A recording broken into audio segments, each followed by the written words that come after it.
for today's video nga pala ay nagluto tayo ng masarap na ukoy ng puso ng saging. A day in my life as a second year marketing student na gusto yumaman. Walang nagtanong pero share ko lang. Halika, samahan niyo ako ngayong araw.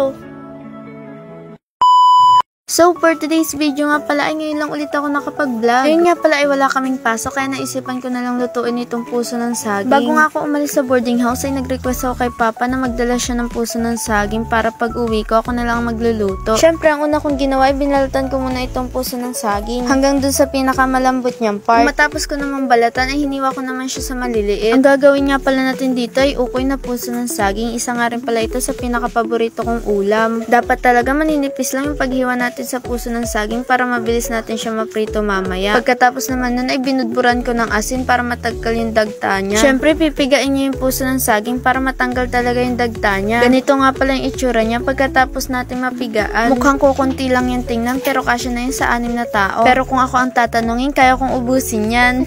Kasunod naman natin ginawa ay yung breading mixture na ilalagay natin dito sa puso ng saging. Nilagyan ko nga pala yan ng bawang, sibuyas, paminta, 2 itlog, harina, tapos yung chicken breading. Then nilagay ko na rin yung puso ng saging. Tapos yun, pwede na nating iprito.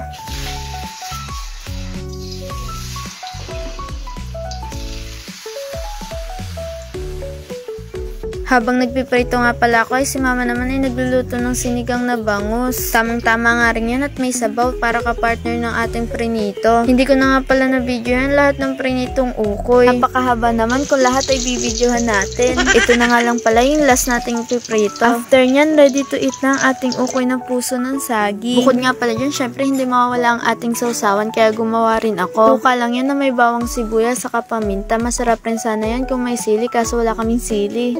Yun lang, kain tayo hanggang sa muli.